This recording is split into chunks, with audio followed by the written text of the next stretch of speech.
Hi everyone, and welcome to December's edition of the award-winning Lower Merion hit TV show, Beside the Gavel.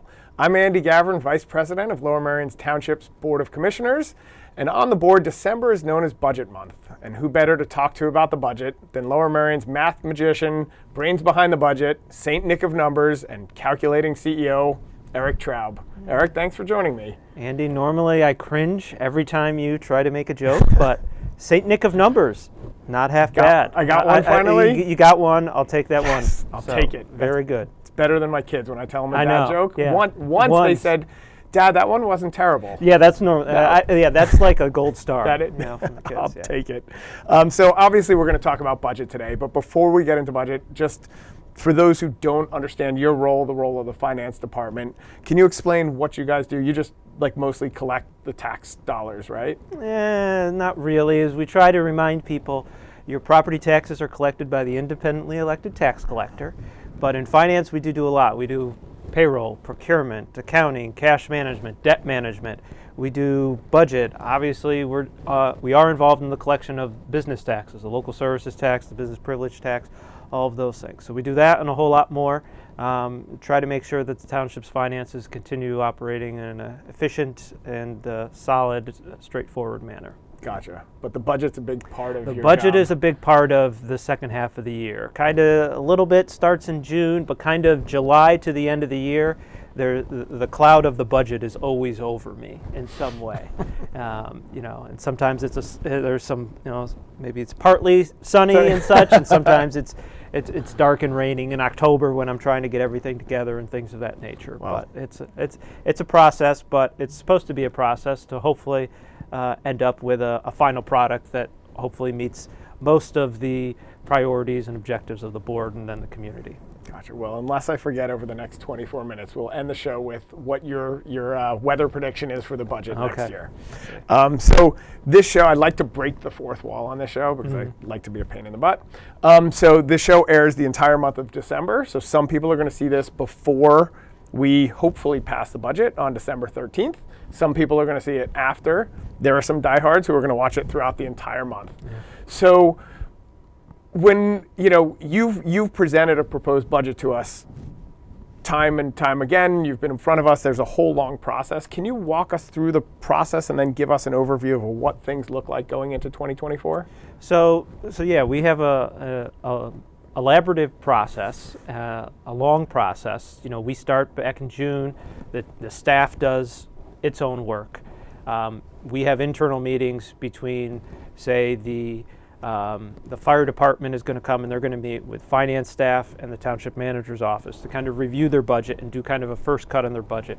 They're going to review their goals, their objectives, how they're doing, what they're looking to spend money on, what we say that's not something we think you should be spending money on, et cetera, et cetera. So that's all going to happen before anything comes to you guys. Okay. So then in September we have our operating budget workshop, bring a whole bunch of things to you. You guys tell us, we like this idea, we don't like this idea, et cetera. And then we refine those ideas, refine our numbers, refine all of our estimates for revenues and expenditures through early October, and then really work on producing that document that is on our website, lowermerion.org. It's one complete PDF, totally word searchable. You want to put in the word fire and see how many times it comes up. You want to put in the word Gavrin and see how many titimes it comes up in the budget document. We've hidden that, right? It's not in the budget? Maybe. But it's all on there. And then, from November on, I use the analogy, that's when we pass the baton to the board and you guys tell us what we got right, what we got wrong, what we need to fix. You do that through an amendment process, and hopefully we all have a Merry Christmas and Happy Holidays and such with a budget going into the next year. But it's a large budget. It's over $182 million. Yeah. People sometimes just focus on the general fund. That is the biggest portion, about $77 million. But there's 10 funds overall, and overall things are looking positive, especially in the general fund. Kind of post-2020, post the onset of the COVID pandemic, we've really had a real strong revenue rebound. That's really helped us a lot. So things generally are looking good as we move forward. That's great. Great news. So you've been doing this for a couple of years. How many years have you been doing that? This will be my 9th budget, actually. Okay, wow. With you guys, yeah. So what's changed in terms of how it's done or how we collect money or how we spend money? What have you seen different over that time? So in terms of how we collect money or the revenue mix, one of the things that's made our budget picture slightly easier and has allowed us to pass budget after budget without a tax increase for over the last decade has really been we've had some strong organic natural growth in revenues, whether that's the property tax base has grown a little bit each year, whether that is real estate transfer taxes, the value of housing increases when houses sell, the small portion of that real estate transfer tax we get is bigger. We've had growth in employment, growth in business taxes over time, some growth in licenses and permits and some other categories.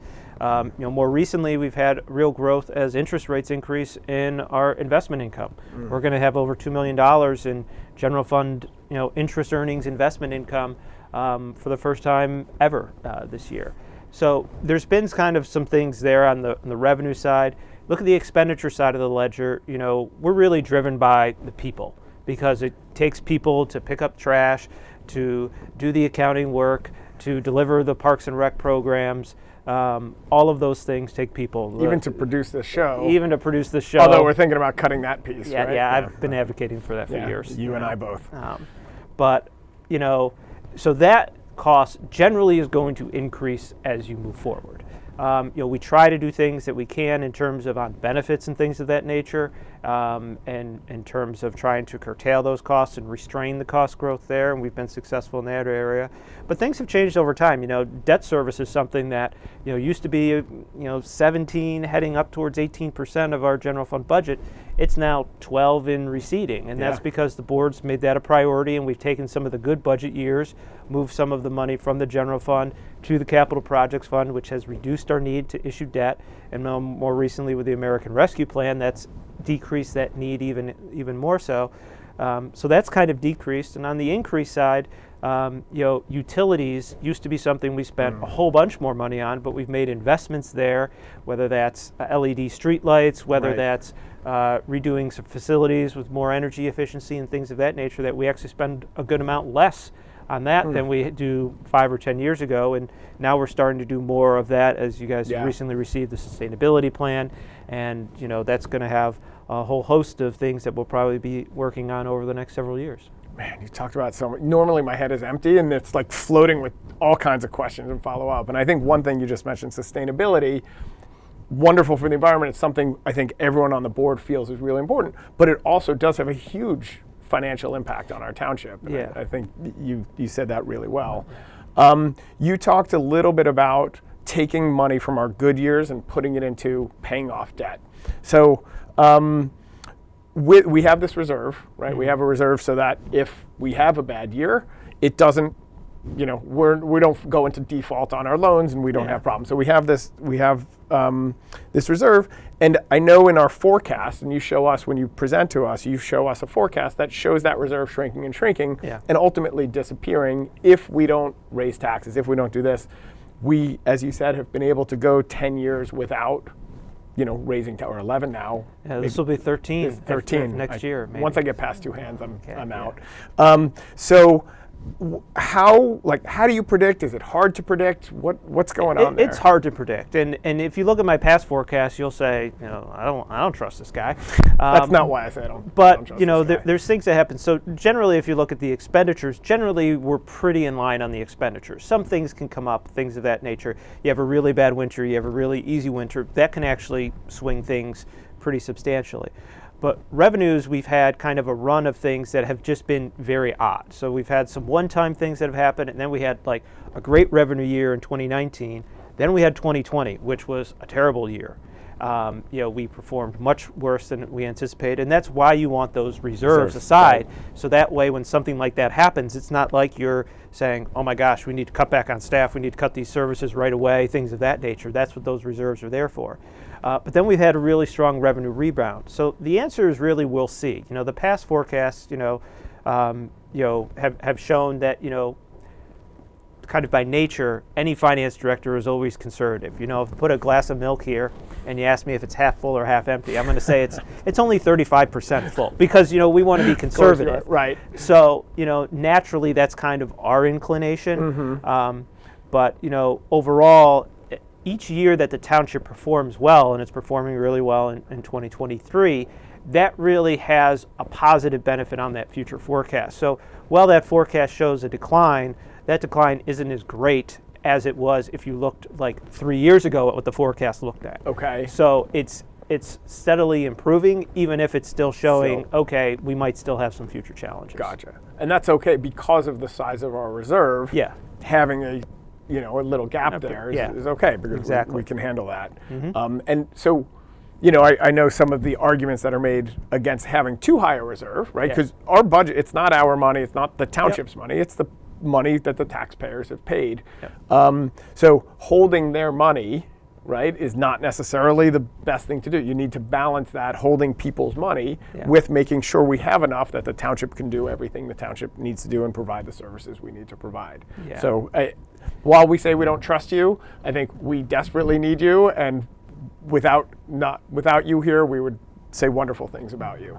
Well, it's a balancing act, and like you said, it's like, and different board members, different residents can have very different perspectives on what is that appropriate, what is the margin, what is the buffer that's necessary. And you can argue that back and forth, but it's a matter of perspective, and everyone's going to have their own. Yeah. And 14 of them on the board. Well, we'll probably have 25 perspectives between the 14 of us. So I love nerding out over this, but and I don't want to take a break, but when the goons behind the camera tell me that if I don't take a break, they're going to break me, I guess we should take a break. We'll be right back in a few minutes.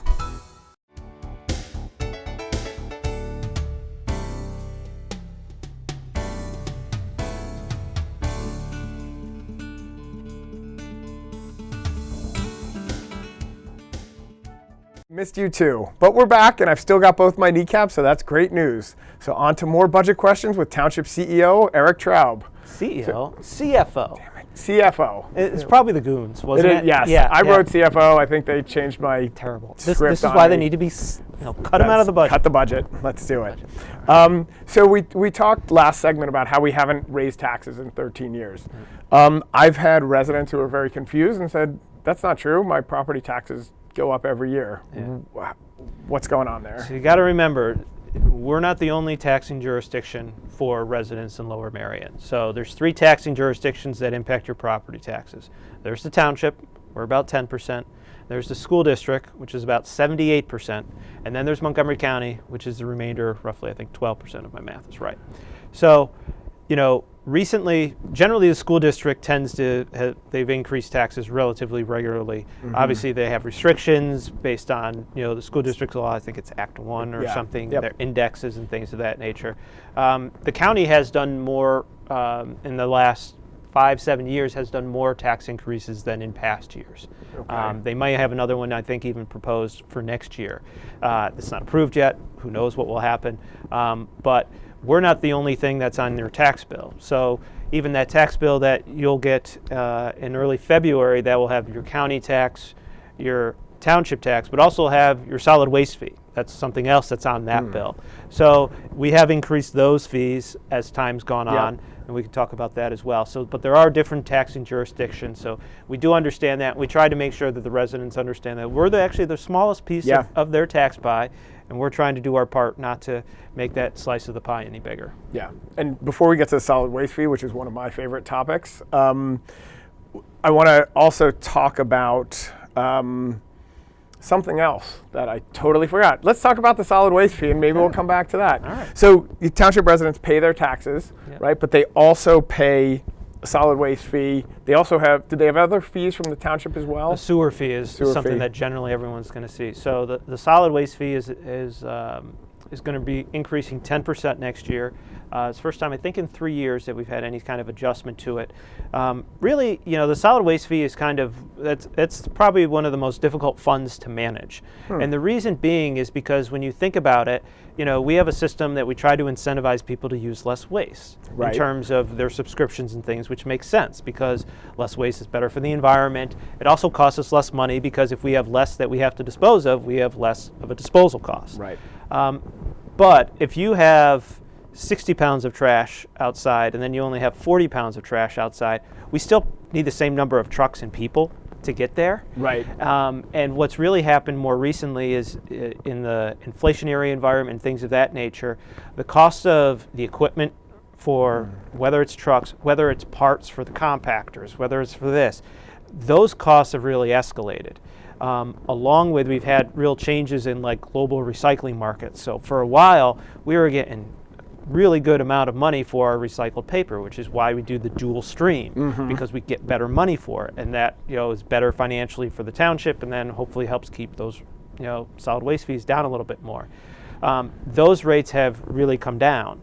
At the same time, the commingled, your glass and plastic and other such things, that was actually something where the cost for us, normally we pay to have that taken away, that was really low, and now has flipped on its head and really risen a lot. So basically in the last couple of years, we've lost a good amount financially because of what's happening globally in a commodities market. So those kind of constraints have really kind of had a financial impact, and that's why those fees are increasing next year. Hopefully those things will change. Hopefully it'll then give us a little bit of buffer going forward, but we'll have to wait and see, as I don't control commodity markets, or if Vietnam is taking material or China isn't taking material or things of that nature anymore. Maybe if you want to be CEO instead of CFO. Maybe I need to add that to my portfolio. But you had mentioned the sewer fees. The sewer fees, we don't anticipate they will be changing next year. We'll do a full kind of workup and analysis for you guys next April, and then you'll approve an ordinance. That's by Township Code. You have to approve the rate every year, even if it doesn't change. The one thing that is in the sewer fund that isn't in the solid waste fund, which has been helpful over time, is if there are new connections. So if there is a new development that wants to connect to the sewer system, there are connection fees that have to happen. Okay. So we've had some of those connection fees that have come in, and they've kind of provided kind of like a one-time boost. And the same thing is, we had capacity when Villanova did their very large university expansion. They needed to send more of their sewage actually conveyed through Lower Merion. So there was a connection fee for that, and then there's annual costs that we have because we're conveying that, but obviously that all comes back and then we are reimbursed for that. So there's been some things that have happened on the sewer fund, which it's not like there's a connection fee when a new house puts out trash or things of that nature. Gotcha. So it's a little bit different on the fundamentals, which that's what's helped the sewer fund not have a rate increase for many years versus the solid waste fund. That makes sense. So I remember the question I was thinking of, which is, we fund, everyone thinks, the property tax is what funds the government. That's not actually the case here, right? It's a portion, it's a very big portion. So how do we fund our operations? So the general fund revenues are kind of split. So look, about half of it comes from real estate-based taxes. About 45% or so is that property tax. That is our biggest revenue source. That other 5% is the real estate transfer tax, which we were talking about before. Then you have about another quarter, which is the business tax. Most of that is the business privilege tax. It's a gross receipts tax on businesses located in the township. And then there's a piece that is the local services tax, which if someone works in the township, that's that $1 a week tax. Whether or not you live in the township, as long as you work in the township, that's a tax that comes to us. And then that final quarter, that's kind of a split of licenses and permits, whether it's some departmental earnings, whether it's parking tickets, whether it's fines and fees that we get from courts and things of that nature, other revenues. So that final quarter is a bit more of a mishmash. Gotcha. And I think that's a big misunderstanding by people. They think, the township's trying to pull us over for speeding to make money, or parking ticket. It's such a small percentage. It is a really small amount, especially when anything goes to court. The court fees, they go to fund the court and the district court and the this and the that, and it's like, here's our $7. I mean, the real purpose of speeding is to keep people safe, right? And that's why our police are out there. From a parking perspective, something I learned when I came on the board, the reason we have meters, the reason we do that and enforce them is not so the township can make money. It's so that we can turn over those spots and employees don't park in front of where they're working, leaving nowhere for the shoppers to go. Yeah, exactly. And so that was a really interesting learning for me. Yeah. So there's we've been talking a lot about the operating budget and the general budget. We have not talked really much about the kind of other huge budget, which is our CIP. Yeah. Can you tell us what that is and what so the CIP, the Capital Improvement Plan, it's how we invest in capital projects. So if there's going to be a renovation to a park, or we're going to repave roads or things, those sort of larger capital investments occur through the capital budget. So generally the first year is the budget. So when you guys are passing a budget, you're passing and appropriating dollars for the capital budget for 2024 this year. But there's also a plan for 2025 through 2029. So those are the plan years. So there's not appropriation authority. That plan can change every year. When you guys pass a budget, you can change that plan. But it's so we kind of know what's coming, and that's important. And that CIP is large. It's over $50 million in 2024. That's the highest amount since I've been here. So it's ambitious. You know, some of the top projects are rebuilding the Ardmore Avenue Community Center, doing renovations to Palm. Stormwater is always a big thing in terms of, we always have a lot of stormwater projects. You're always approving contracts related to stream bank restoration and things of that nature. You know, road paving, traffic, our kind of traffic network project, which that has a lot to do with whether it's pedestrian improvements, bike improvements, but also road improvements and such. So, you know, funding of that normally comes through bond proceeds. But more and more we're using other funds, whether they be state and federal funds if we can get them for a bridge project or something of that nature. But the ARP dollars we referenced earlier, those are dollars that you know, are really making up a larger component over the next several years as we try to spend those dollars and really invest in the community without having to issue additional debt. So when you say $50 million, you're not saying the township is borrowing or spending $50 million of our taxpayers' money. No, so that $50 million is really a split. I think roughly half of it is kind of what we would consider township dollars. A lot of the rest of it is the ARP dollars, the federal match, state match, and then also we have things if a development goes in, they might provide us with like a recreation development fee or a traffic impact fee. Those are things that can be used to improve our parks and roadways as well through the capital budget. Yeah.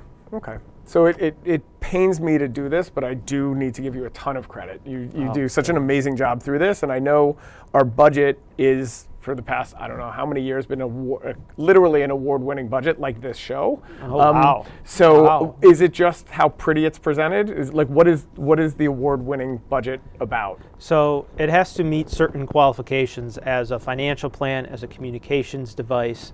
So those are set out by the professional organization, the Government Finance Officers Association, which basically is government finance nerds. So I'm a member of that association. I've actually been a reviewer for that awards so that's program. Why we've won? Not quite, hopefully not, but I've actually been a reviewer for that awards program for over 15 years. Oh, wow. I've been involved with it for a while, but it does help me kind of know what's going on in the program, what are the changes, what are the things we have to do, what are the things that need to be included. And then there's a whole bunch of things that are included because the board always likes to see even more detail and even more information than is really necessary. So that way you can grill me on even more questions.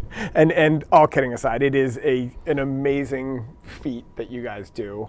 And thank you for all the work that you and your department and all of our departments put into this. Well, thank you. And I promised that before we left, you would give the weather forecast on the 2024 budget. So what is it? So we're generally, partly cloudy, but with lots of sunshine on the horizon, we'll say. You're so conservative. I know. I have to be. Chance of showers. You might want to bring an umbrella. Don't need a poncho like you would have had to at the recent Eagles-Bills game or anything of that nature. But no, I think generally the township's finances are in a really solid position that provides a lot of flexibility and options to the board as it decides on priorities and objectives moving forward, and that's a good thing for the township overall. That's great news. Sadly, we're out of time. Eric, it's always great talking with you, especially when you share good news about our budget. And for all my loyal viewers, as well as the viewers who aren't so loyal, I wish you a very happy holiday season, and thanks for watching Beside the Gavel.